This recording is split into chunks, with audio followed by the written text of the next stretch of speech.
nze ndi muyekera tuyekera government tuyina bamaje olaba mu campaign ze batose no kwata toyigane zine birala kino kyona kitegeeza ki ibukoleza muliro omuntu wa bulijjo talina budde bwa kulowooza nti naye kino kyangamba kiri kitya yatuukiriza ng'akoze eki.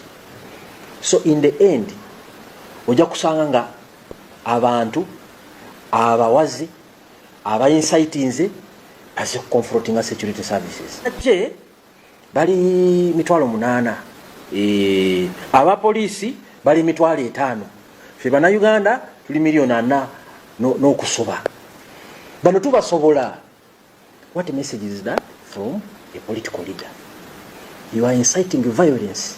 Takomye kukyogera naye nakiteeka mu nkola muze mumuwulira nti tuzimbe egaali. Aba UPDF ku bigambo bya His Excellency Robert Kyagulanyi Ssentamu ate munange bavuddeyo ne bayita reaction yaabwe oba ensonga z'osobola okugamba nti bavuddeyo ne bagamba asusse okubanga abaanika mu ngeri ate munange y'okuba nti ayogera ennamba yaabwe obusobozi bwabwe gattako n'okuba ate munange inciting abantu eb'enjawulo okuteekawo kewandiise akavuyo mu ggwanga lyattu Uganda okusinziira ku kyate munange ekigenda okubanga kidda kuba okutambulira ku ludda luno olwa National Unity Platform nga mwe muli ensonga agiwandigambye nti eya protest vote. Kale nno ab'enjawulo bakukunavu mu UPDF bavuddeyo ne babeera nga bamwambalira okusinziira ku bigambo bye ate munange ne bajja bitegeeza abanjawulo mu campaign trail zazenga atambula okutalaga eggwanga eddamba mu kaseera kano nsobola okugamba nti ensonga zo zatabuse dawula ngate mu bigambo ebyo byentandise nabyo omusajja mukulu nga bw'omuwuliddeko ng'agamba nti baatandise nadda okukwata toy guns nga bo balabyeko oba nga balabiddwako mu campaign trails ez'enjawulo wabula ngate abo aba National Resistance Movement abalabiddwako ne toy guns ezo tebannabakwate munange bavaayo ne babeera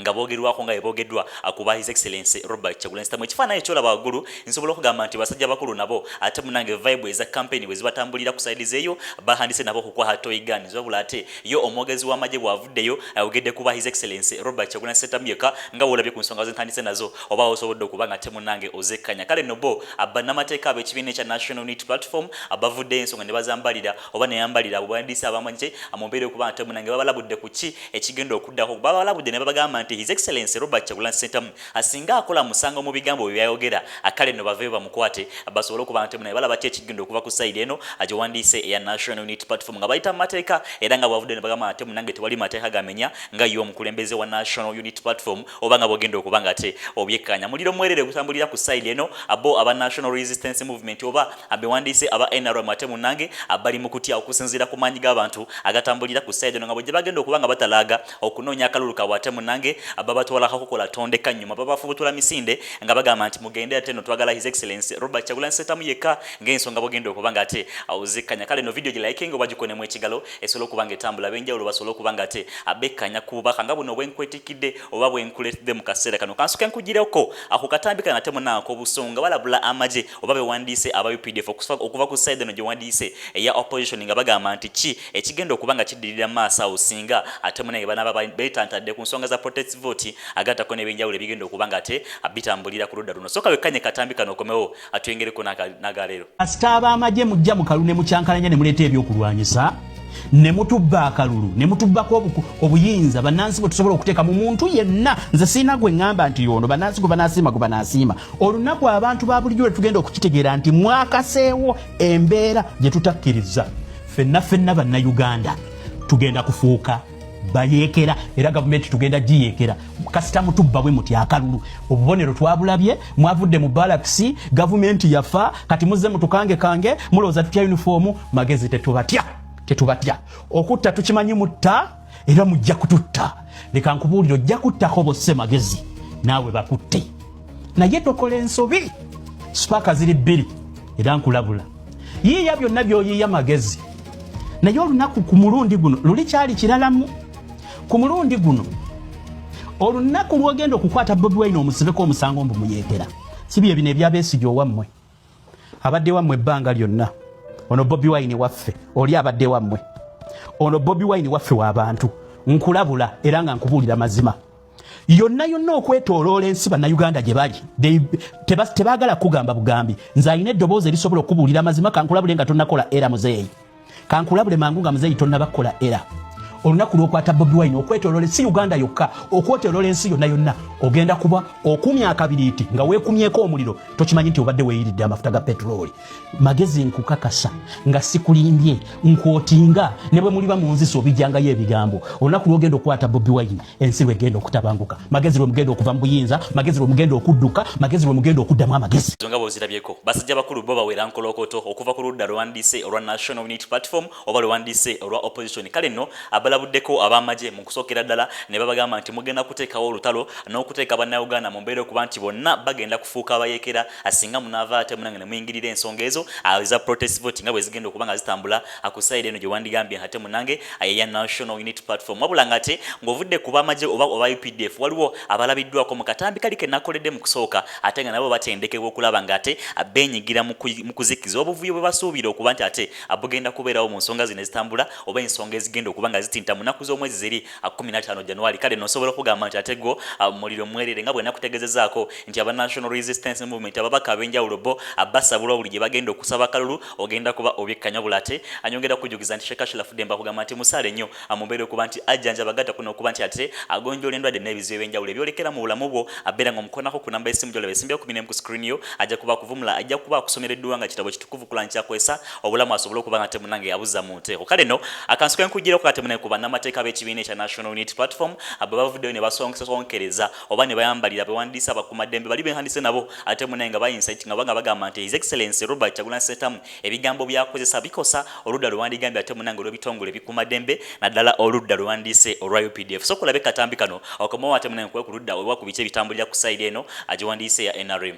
Statements Robert Kyagulanyi Ssentamu president zayogera ng'okwogera kwazo kuvaamu omusango mu mateeka gonna nga omusango abazizza bano bamukulu kino be balinda ki okugamba nti owa Robert Kyagulanyi Ssentamu ngo kino kyoyogedde kimenya etteeka gundi mu Uganda nolwekyo jangu tukukumire wano obinnyonnyole eyo yandibadde solution yaabwe enkulu nnyo kubanga eba etaasa kana akavuyo konna akogamba nti bakube miliyoni ne miliyoni y'abantu n'okubasiba n'okubeera nga babataataaganya n'okubatuusaako obuvune kuba yagambye nti Kyagulanyi Ssentamu wayogera ekintu oba opposition candidate yenna nga kiraganga bano ne kibatiitiiza balina kukubamu bano abalala baagala Kyagulanyi Ssentamu emigoba nte kyetulowooza nti ekyo kiba standard eba wansi nnyo ku gavumenti efuze emyaka 40 ng'egamba nti efugira mu mateeka.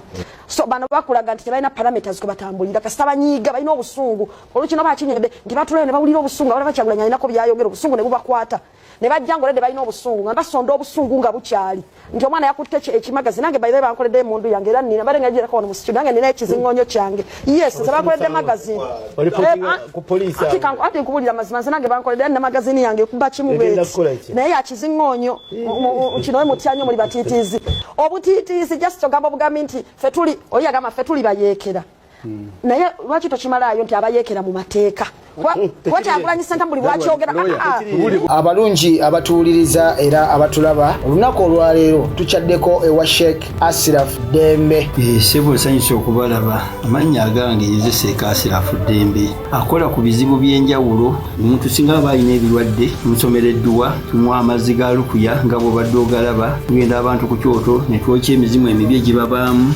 n'okulomba edduwa abantu singa abeera ng'ali wano atuuse sobola okumulombeera edduwa ne waba atatuuse nga mpadde amannya ge ng'ali wala neetaase enamba yange yeeno eri 0707763711 nammwe bannyinaffe abali ebweru oyagala okuba nti oyagala okulombera ku dduwa ng'olina ebizibu viza zibuze amaka gakolongotana sente zikola zimpita mu ngalo ojja kumpeereza ekifaananyi kyo n'amannya go ebyo byokka bijja kummala nja kukulombera edduwa ojja kutereera olunaku olusembayo mu mwezi mba n'edduwa eyawamu ffenna n'abalwadde bange abakadde n'abapya. Assalamu alaikum warahmatullahi wabarakatuh. Omukyala Shamimu Malende omubaka omukyalo wa Kampala ateranga ekifo ekyo kyeyagaliza ate munange nga ogomanyi oba y'omu ku abo bannamateeka ab'ekibiina ekya National Unity Platform avudde ensonga n'abeera nga azitangaza ategeeza nti His Excellency Robert Kyagulanyi Ssentamu singa aba akola musanga ate munange abamukwate mu mateeka wabula ate singa ebigambo bibiba nga tebimanya mateeka abamuleke kale nno campaign asigale nga azitambuza alabudde ate munange kubadde kulabula eri amaje agatambuza ensonga zaabo mu ngeri gye wandigambye nti zinyigiriza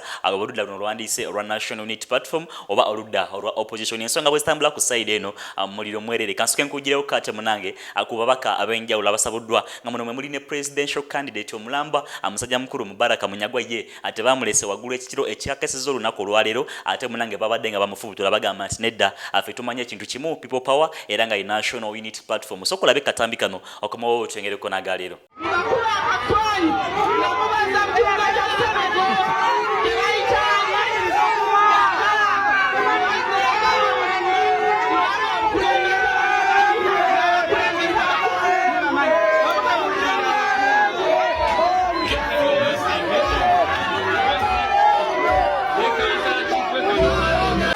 Nobody.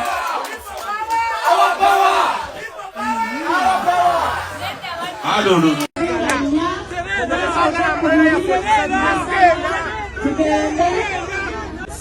ngezo ngabo zirabyeko ebadde compilation eyenjawulo gyenkukoledde abasajja bakulu ate munanga batakodagana na nsonga zino ezitambulira ku ludda lwandiise ate munanga olwamanyi g'abantu oba lwandiise olwa His Excellency Robert Kyagulanyi Ssentamu abonga basabulwa abafubutulwa abajjonkerwa mu ngeri gy'osobola ogamba ate munange ebamalamu ekitiibwa mu ngeri muko obendala amanyi nga bogalabye ku side eyo nsobola okugamba nti ate bo obusungu bukyali bungi naddala kwabo abewandigamye nti bebagala enkyukakyuka bo bakyesunga era nga bagamba nti kama mbaya nembaya walina okubaawo ekikyuka mwaka guli oba mu kaseera kali 15 Januari 2026 kale nno zensonga ezo asesonza zikuletera nobeera nga ate omunanga ozekanya video gi liking oba gikonemu ekigalo esolongo kubanga etambula ab'enjawulo basobola okuba nga bekkanya kubaka nga wenkwetikira ensonga nga bw'oziraba nga ziri censored oba nga ziri uncensored unfiltered nosobola okuba nga ate munanga wekkanya ki ekyatuusewo nga bwe kiri bwe nkikuletera we liking video atogivaako ntogikonye mu kigalo wekumire ku mukutu ng'olaba obubaka buno atukomawo n'amalamanzi nnyo Bannange Bobi Wine. Bobi Wine has become the only question and the only answer in Uganda. Ababo bango yagala eggwanga lyo lino Uganda. Ntambuliza video eno etuuke ku buli muna Uganda. Please repost this video, let it reach every Ugandan in any part of the world. Bannange, mu bulamu bwange emyaka 40 sirabangako omuntu ng'avuganya government abantu nga bamwagala nga Kyagulanyi. I have never seen anybody who is loved like Kyagulanyi. The man is just God sent from heaven to deliver Uganda. I've watched videos, I've seen children, babies shouting Kyagulanyi. I have seen old people who are about 100. You find a woman is almost crawling, but she is smiling. You find a man just on a walking stick, smiling and saying Kyagulanyi. Welcome to Xavier High School, located in Chiboga Town Council near Lufla Zone. At Xavier High School, we build brains together with character to enable the future competence of our students. We've been leading in academics performances since 2015 to date within Chiboga and neighboring districts. We provide a balanced and high-quality education that matches with today's dynamic world. We offer both O and A-level studies in sciences and arts and a UNEB center number with our state-of-art facilities which include a well-stocked library, a fully equipped computer lab, and a cutting-edge science laboratory to enable them be competent in today's science and digital era. Good and health feeding, a guaranteed 24/7 security team to ensure safety of every student. We as well offer DIT vocational courses like shoemaking, hairdressing, domestic electricity, media and journalism, and many others. We are your child's #1 academic destination. For more, contact us +256 788 964 777 or 0752 305 331 or visit our website at www.saviourhighschool.com. Xavier High School. God, our shield to conquer. Time is now. Balinga batulimba nti Kyagulanyi alina obululu mu Buganda wokka. Naye banange mubirabye. Mbarara, Kabale, Gulu, Arua, Lukunjiri, Banang. The other candidates are failing people. We have seen people being taken by buses, lorries, even school children, giving them free t-shirts, giving them pirao. Naye Bobi Wine Banang. Teri muntu gwa wadde ssente. Abantu ne batambula. Ne basalako amakubo. Abantu ne bayita mu nsiko. Do you know that Bobi Wine is the first person in the history of Africa to campaign in a forest? In Arua, they gave his opponent the main venue in Arua city. Bobi Wine was taken to a forest. What other sign do we need to show us that this man has the hand of God? That is why they can try to torture him, they can harass him. You cannot kill him. Bobby Wine is no longer a human being. He is now an idea. In every Ugandan who wants change, there is a certain Bobby Wine. So no matter what you do, Bobby Wine cannot be stopped. I would even be surprised if he didn't win this election by 80%. There's a woman I watched testifying. When she saw Bobby Wine passing, she parked her car and said, let me go and see him. She shed tears of joy. She found herself moving more than 15 kilometers following this man. Tell me which region he's not going to win. Where? Abavu. Nga bakwata 2,000, 5,000, enkoko, embuzi nga bawa Kyagulanyi nga bamulagira ddala nti twesiga gwe okukyusa eggwanga lino nti twagala enkyukakyuka. We need change. We cannot continue in the same situation after 40 years. When you're president, you should not be campaigning. Your achievements would be the ones talking for you. You would not even need to make posters if you were a good leader. Naye webituuse abantu bagala change. The whole of Uganda has spoken in one voice that we need change. It is said that no one can stop an idea whose time has come. Change. Kyagulanyi is an idea whose time has come. There's nothing you can do, whether it is killing people, tear gassing people, brutalizing people. We are seeing, we are watching peaceful people with no weapon, but they are being brutalized. But that cannot break our spirits because time for change has come. I would be so shocked and surprised if Kyagulanyi was not announced the president of Uganda. It is not even conceivable in the mind that there can be a scenario where Kyagulanyi will not win this election. Just look at social media. Just look on the ground. You block roads. People pass through forests and villages and they gather in hundreds of thousands of people. All buy for themselves red. They buy for themselves a flag. Bobby Wine is very knowledgeable. He knew very well that they were going to claim that no people are violent. So wherever he has been going, he has been preaching, do not be violent. They beat him, they tore his shirt, they tear gassed him, they made people bleed, but he kept saying, please do not fight back. The security forces are our friends. We are actually fighting for them.